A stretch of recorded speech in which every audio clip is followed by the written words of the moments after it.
जय हिंद दोस्तों, welcome to Shaurya classes. आज का हमारा टॉपिक है BA program third year fifth semester का। विषय का नाम है हिस्ट्री, पॉपुलर कल्चर, लोकप्रिय संस्कृति। अक्सर देखा गया है कि एग्जाम में ये क्वेश्चन बार बार आया है, तो आज हम इस विषय पे चर्चा करते हैं। आज का हमारा विषय है प्रिंट मीडिया अमर चित्र कथा। जी हाँ, प्रिंट मीडिया अमर चित्र कथा। ये काफ़ी आसान और इंटरेस्टिंग एक टॉपिक है, तो आइए शुरू करते हैं। सबसे पहले हमें यहाँ पे जानना है कि प्रिंट मीडिया किसे कहा जाता है। भाई हम कह सकते हैं कि प्रिंट मीडिया उसे कहा जाता है जो कि पुस्तकों के माध्यम से, कॉमिक्स के माध्यम से, बुक के माध्यम से हमें जानकारी जो प्रोवाइड करते हैं। जब हम छोटे थे और आज भी हम यूट्यूब पे, इंटरनेट पे, या जब हम छोटे थे तो हमारे पेरेंट्स हमें कॉमिक्स बुक्स लेके आते थे।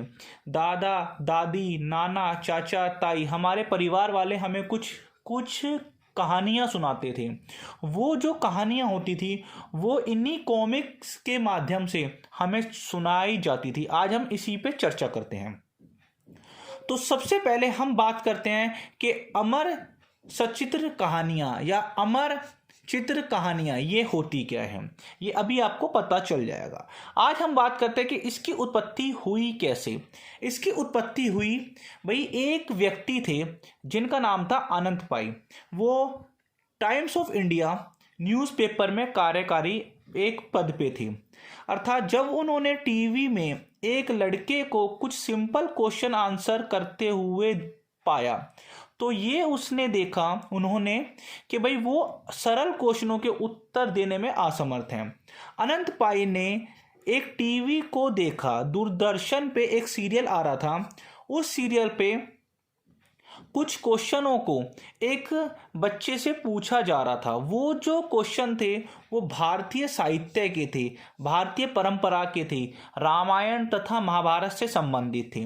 उन क्वेश्चनों को, इतने सरल क्वेश्चनों को जब उस बच्चे से पूछा गया था, जो टीवी पे, दूरदर्शन पे एक सीरियल आ रहा था, तो उसमें वो बच्चा उन प्रश्नों के उत्तर देने में असमर्थ हो गया, अर्थात उत्तर नहीं दे पाया। दूसरे शब्दों में हम कहें तो भाई उस बच्चे से पूछा गया होगा कि रामचंद्र जी के फादर कौन थे, उनकी वाइफ का नाम क्या था, हनुमान और रामचंद्र जी के बीच में क्या संबंध है।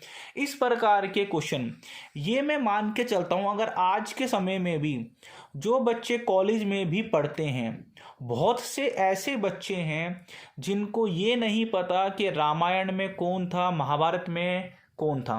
इवन कॉलेज के बच्चों को भी नहीं पता। मेरे समय में भी जो कॉलेज में थे, मेरे फ्रेंड्स को भी नहीं पता था कि इनमें कौन कौन होता है, कौन कौन नहीं होता। तो जब उनको पता चला कि एक छोटा बच्चा इन सरल क्वेश्चनों के उत्तर देने में असमर्थ है, तो उन्होंने क्या करा, उन्होंने ये करा कि भाई आजकल की जो हमारी पीढ़ी है वो इतने आसान क्वेश्चनों को देने में असमर्थ क्यों है। उसके पीछे रीज़न है क्योंकि हमारी आने वाली पीढ़ियों को, हमारे जो बच्चे हैं, इनको नॉलेज नहीं दी गई हमारी संस्कृति की, हमारे इतिहास की, हमारी पुरानी कथाओं की। तो अनंत पाई साहब ने क्या करा, उन्होंने भारतीय जो पांडुलिपियाँ थी उनका अध्ययन करा, भारतीय संस्कृति का अध्ययन करा, और उन्होंने, आनंद पाई ने एक इंडिया बुक हाउस के साथ, इंडिया बुक हाउस के साथ मिलके एक कॉमिक्स को निकालना शुरू कर दिया। ये जो कॉमिक थी ये शैक्षिक कॉमिक थी, अर्थात इन कॉमिक्स के माध्यम से बच्चों को, लोगों को शिक्षा दी जानी थी। जो आजकल हम कॉमिक्स पढ़ते हैं उनसे भी हमें शिक्षा मिलती है। तो ये जो कॉमिक्स थी, ये जो बुक्स थी, ये हास्य पुस्तक बुक्स की श्रृंखला में आती थी। इन पुस्तकों में, ये जो पुस्तकें थी, ये इनमें ऐतिहासिक कहानियाँ भी थीं। इन पुस्तकों में धार्मिक कहानियाँ भी थी, भारतीय धार्मिक कहानियाँ भी थीं, स्वतंत्रता सेनानियों की कहानियाँ भी थी, सांस्कृतिक कहानियाँ भी थी, बहादुर राजाओं की कहानियाँ थी, बहादुर रानियों की कहानियाँ थी, गैर हिंदू जो व्यक्तित्व थे उनकी भी कहानियाँ थीं, जैसे रजिया सुल्तान की थी, शेरशाह सूरी की थी, अकबर की थी, अबील बीरबल की थी। इसी के साथ साथ जो नैतिकता वाली कहानियाँ हैं वो भी थी, जो मानवतावाद वाली कहानियाँ हैं वो भी थी। इसके साथ साथ जो सामाजिक असमानताओं को दूर करने वाली कहानियाँ वो भी थी।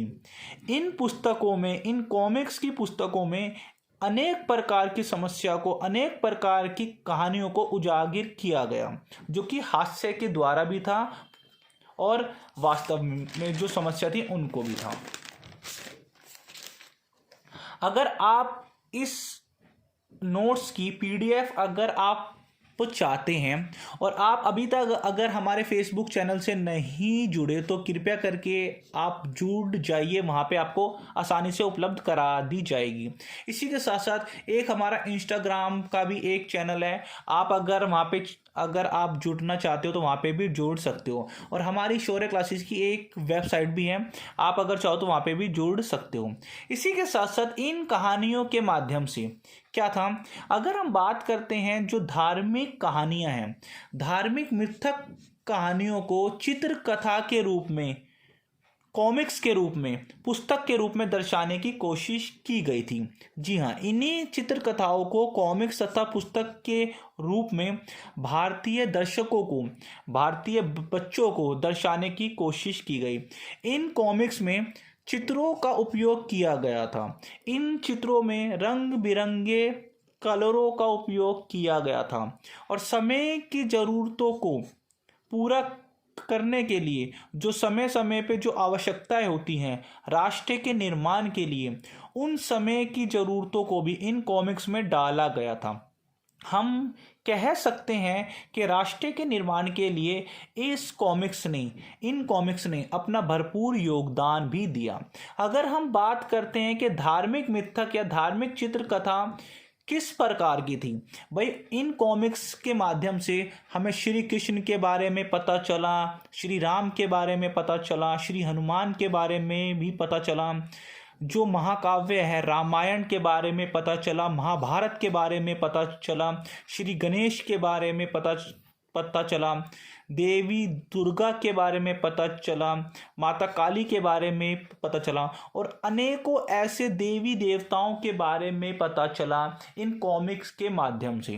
अर्थात इन कॉमिक्स के माध्यम से जो भारतीय इतिहास है उनको दर्शाने की कोशिश की गई, जो भारतीय पौराणिक इतिहास है उनको दर्शाने की कोशिश की गई। जैसे कि यहाँ पे मैं अगर उदाहरण की बात करूँ तो इन्हीं कॉमिक्स के माध्यम से आप देख सकते हो कि महादेव के बारे में पता चला, कबीर के बारे में भी पता चला। इसी के साथ साथ जो इतिहास में द्रौपदी हरण हुआ था उसके बारे में भी पता चला। इसी के साथ साथ अभिमन्यु के बारे में भी पता चला। महाभारत में जो श्री कृष्ण के कर्तव्य के बारे में जो जानकारी देना था, इसी के साथ साथ मानव को अपने कर्तव्यों से पीछे नहीं हटना चाहिए, उसके बारे में भी पता चला। साथ के साथ हमें ये पता चला कि किस प्रकार से एक ब्राह्मण अपनी बुद्धि का इस्तेमाल करके बड़ों को भी हरा सकता है। यहाँ पे केवल ब्राह्मण की बात नहीं हुई, यहाँ पे बात हुई थी किस प्रकार से एक आम व्यक्ति भी बड़े से बड़े व्यक्तियों को हरा सकता है अपनी बुद्धि का इस्तेमाल करके। इसके साथ साथ में इन पुस्तकों से, इन मैगजीन से हमें श्री रामचंद्र जी के बारे में भी पता चला कि वो अपने सत्य के लिए, अपने धर्म के लिए उन्होंने किस प्रकार से अपने राजपाट को भी त्याग कर दिया। इसी के साथ साथ हमें पता चलता है कि उस टाइम पे इंडिया में जो भी समस्या थी उन समस्याओं के बारे में, इसी के साथ साथ जो हमारे जो महापुरुष उत्पन्न हुए हैं उनके बारे में भी हमें पता चला। हम कह सकते हैं कि चाणक्य नीति के बारे में भी पता चला कि समय के साथ साथ हमें किस प्रकार से अपनी रणनीतियों में परिवर्तन करना चाहिए। माँ सरस्वती के बारे में भी पता चला। इसी के साथ साथ विक्रमादित्य के बारे में पता चला और यहाँ तक कि आज़ादी के लिए जो हमारे फ्रीडम फाइटर थे, इंडियंस हीरो थे, जैसे महात्मा गांधी है, सुभाष चंद्र बोस हैं, पंडित जवाहरलाल नेहरू हैं, भगत सिंह है, अंबेडकर जी हैं, शास्त्री जी हैं, ये सभी, ये जो मैं आपको ये पिक्चरें दिखा रहा हूँ, ये सभी पिक्चर ये कॉमिक्स की हैं। जैसे सरदार पटेल के बारे में, और जो भारत में महान महान हस्तियाँ थीं, जो महान आत्मा हुई है, जैसे एपीजे अब्दुल कलाम हैं, जमशेद जी टाटा हैं, इन सभी के बारे में, विक्रम साराभाई, इन सभी के बारे में हमें पता चला। यहाँ तक कि आज़ादी के लिए जिन औरतों ने, जिन पुरुषों ने अपना बलिदान भी दिया है, इन्हीं कॉमिक्स के बारे में हमें पता चला। हमें ये पता चला कि राष्ट्र की एकता को किस प्रकार से दर्शाया गया है, राष्ट्र की एकता को किस प्रकार से हम एकजुट कर सकते हैं।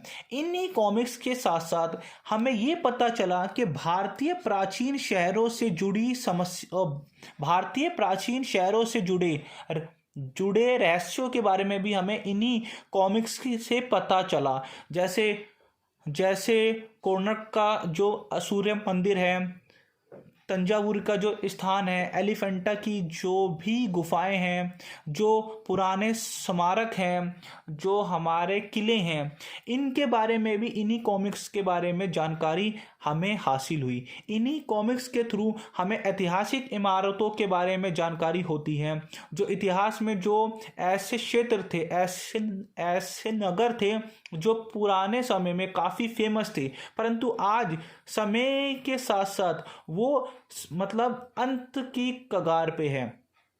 हम कह सकते हैं कि भारतीय प्राचीन शहरों के निर्माण में इन्हीं कॉमिक्स का ही हाथ था। अगर हम कुछ और आगे चलते हैं तो इन्हीं कॉमिक्स के थ्रू हमें ऐतिहासिक राजा तथा रानियों की जानकारी मिली है।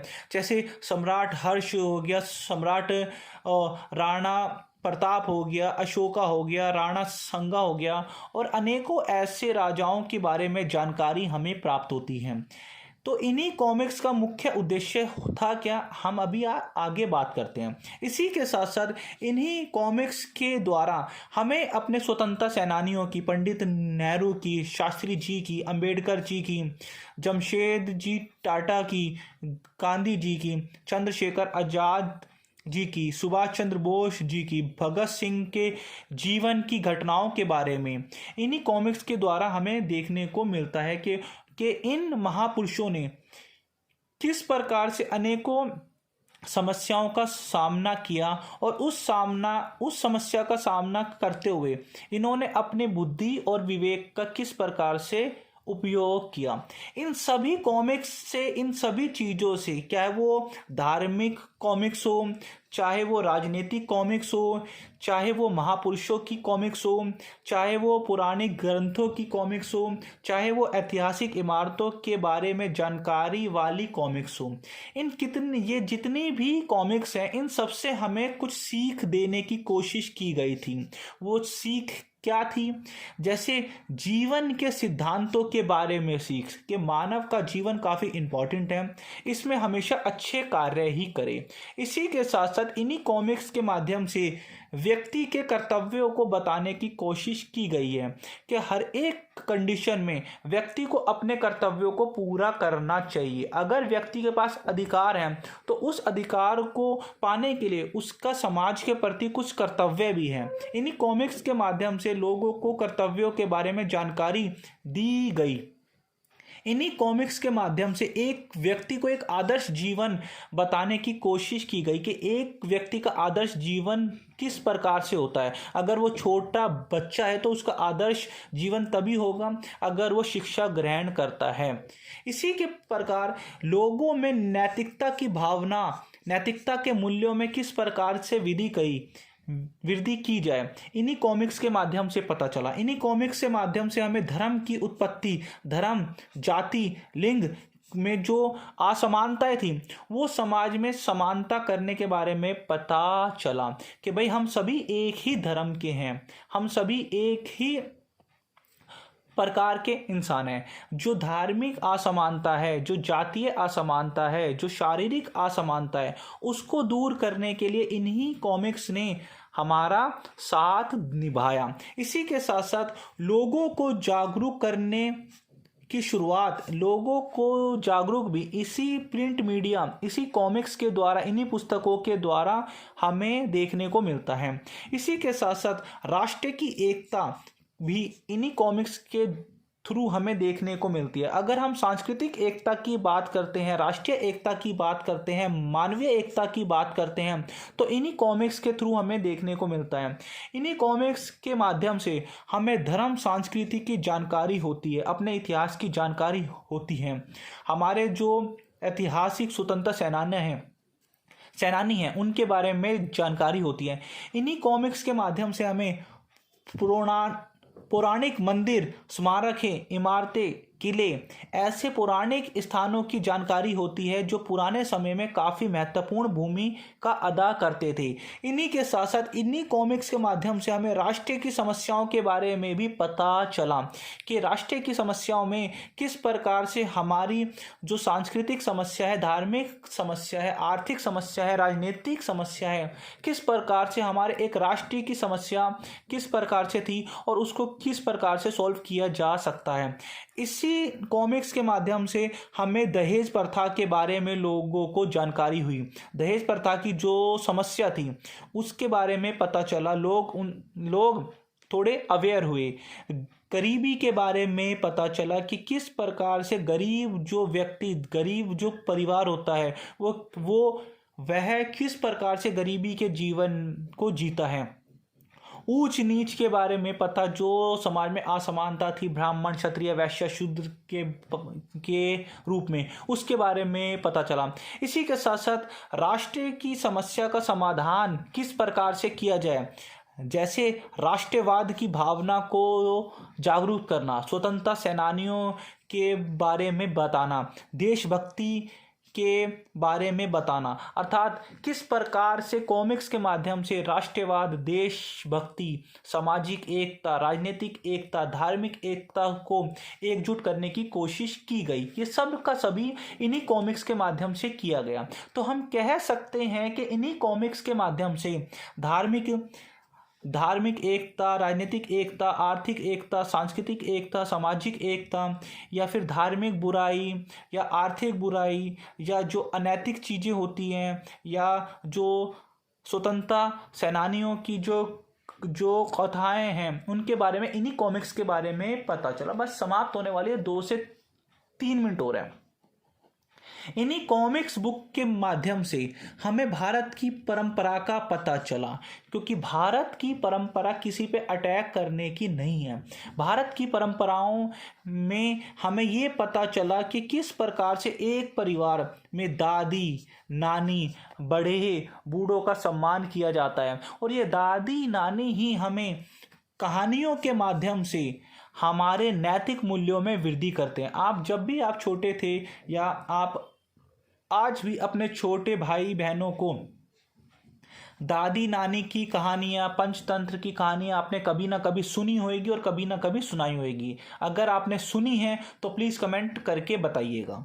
इसी के साथ साथ इन्हीं दादी नानियों की कहानियों के माध्यम से लोगों में जागरूकता पैदा करने की कोशिश की गई, लोगों में एकजुटता लाने की कोशिश की गई। यही दादी नानी की कहानियाँ, पंचतंत्र की कहानियों के माध्यम से, या समाज में जो असमानता है उसको दूर करने की कोशिश की गई।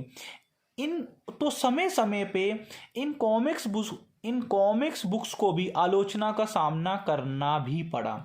कुछ ऐसे समाज में व्यक्ति थे जिन्होंने इन कॉमिक बुकों की आलोचना भी करी। आलोचना किस प्रकार से? भाई, अगर कोई चीज़ उठती है तो उसके बुरे इंसान भी सामने आते हैं उसके खिलाफ। तो जैसे समय समय पे कुछ ऐसे लोग सामने आए जिन्होंने यह बोला कि भाई ये जो कॉमिक्स वाले हैं ये सिर्फ हिंदू धर्म को ही बढ़ावा दे रहे हैं, अर्थात समाज में हिंदू धर्म के अलावा भी और धर्म है, परंतु ये सिर्फ हिंदू धर्म के बारे में ही बातचीत करते हैं और हिंदू धर्म के बारे में ही बढ़ावा दे रहे हैं। तो ये एक आलोचना के रूप में उन्होंने इन कॉमिक्स वालों के ऊपर मतलब एक कटाक्ष के रूप में वार किया। इसी के साथ साथ उन्होंने यह भी बताया कि ये कॉमिक्स धार्मिक भेदभाव को फैला रही है, ना कि धार्मिक एकता को बढ़ा रही है। ज़्यादातर अभी आपने कॉमिक्स को देखा था, वो भारतीय जो परंपराएं हैं, जो हिंदू सभ्यताएं हैं, जो हिंदी संस्कृति है, उनके बारे में थी। इन्हीं कॉमिक्स में हमने अभी देखा, जैसे रामायण के बारे में, महाभारत के बारे में, भगवान हिंदू धर्म के बारे में ही दिखाने की कोशिश की गई है। तो समय समय पे कुछ ऐसे बुद्धिजीवी भी सामने आए जिनका मानना था कि इन कॉमिक्स ने सिर्फ मुस्लिम शासकों को एक क्रूर शासक बताने की कोशिश की गई है कि भारत में किस प्रकार से जब बाबर आया और जब मुग़ल आए तो उन्होंने भारतीय हिंदुओं का धर्म को परिवर्तन भी करा और मुस्लिम शासकों को क्रूर बताने की कोशिश की गई है, उनका यह मानना है। इसी के साथ साथ कुछ ऐसे व्यक्ति सामने आए जिन्होंने समय समय पे यह बोला, भाई ये इन कॉमिक्स का कुछ अस्तित्व ही नहीं है, ये वास्तव में वास्तविक ही नहीं है, ना तो रामायण है ना ही महाभारत है, ये वास्तव से इनका कोई लेना देना नहीं है और ये सिर्फ लोगों की बनाई हुई मन गढ़ंत कहानियां हैं। और कुछ तो ऐसे भी व्यक्ति सामने आए जिन्होंने ये बोला कि ये सामाजिक मुद्दों को तो उठाती ही नहीं है, यह केवल समाज में कुछ लोग तथा कुछ वर्गों के हितों के लिए ही कार्य करती है। तो अभी आपने देखा कि अगर कोई चीज़ समाज में अच्छे कार्य के लिए उठती है तो उसके अवज में उसकी आलोचना भी की जाती है। इसी के साथ साथ अगर आपको ये वीडियो अच्छा लगे तो प्लीज़ लाइक ज़रूर कीजिएगा, शेयर ज़रूर कीजिएगा और कमेंट ज़रूर कर दीजिएगा, क्योंकि आपके कमेंट हमारे लिए मोटिवेशन का कार्य करते हैं। इसी के साथ साथ अब भाई इतनी आलोचना होने के बावजूद भी इन कॉमिक्स ने क्या करा, उन ऐसे व्यक्तियों को सम्मानित करना शुरू कर दिया। ये तो उससे पहले की बात है जब ये आलोचना हो रही थी। अगर ऐसा होता तो जो मुस्लिम इंसान है या मुस्लिम जो सुल्तान है या जो मुस्लिम व्यक्ति है, उनके बारे में ये ऐसे सम्मानजनक कॉमिक्स क्यों छापते। फिर भी इन्होंने यह साबित करने की कोशिश की कि हम धर्मनिरपेक्ष हैं, हम किसी एक जाति की नहीं बल्कि हम सभी धर्मों की रिस्पेक्ट करते हैं। इसीलिए इन कॉमिक्स में ऐसे व्यक्तियों को भी सम्मानित किया गया, सम्मान प्रकट उनके लिए बताया गया, उनके लिए किताबें तथा कॉमिक्स मतलब छापी। जैसे रजिया सुल्तान के ऊपर भी एक कॉमिक्स को छापा गया जिसमें ये बताया कि किस प्रकार से एक स्त्री किस प्रकार से समय के साथ साथ अपने मुल्क को, अपने राज्य को भी चला सकती है। और इसमें यह भी बताया कि किस प्रकार से एक स्त्री पुरुषों के कपड़े पहन के पुरुष समाज में पुरुषों के साथ कंधे से कंधा मिला के चल सकती है। तो ये जो असमानता थी, ये जो शारीरिक रूप से जो असमानता स्त्री पुरुषों में थी, उस समय स्त्रियों को पैरों की जूती समझा जाता था।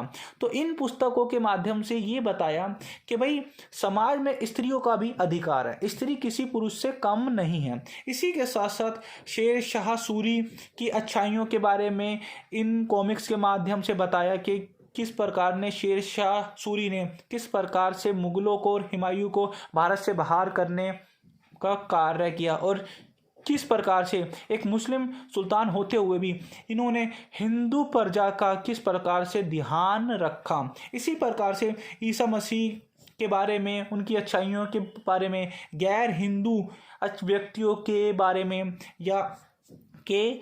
में भी बताया। इसी के साथ साथ इन्होंने जिम कॉर्बेट की विशेषता के बारे में भी बताया। ऐसी महान हस्तियों के बारे में बताने की कोशिश करी कि जिससे नैतिक मूल्यों में वृद्धि हुई, जैसे मदर टेरेसा के बारे में। इसी के साथ साथ इन्हीं कॉमिक्स के माध्यम से पक्षी विज्ञानी सलीम अली के बारे में भी दर्शाया यह गया है कि हमें अपने एनवायरनमेंट में जो जीव जंतु है उनसे प्रेम करना चाहिए।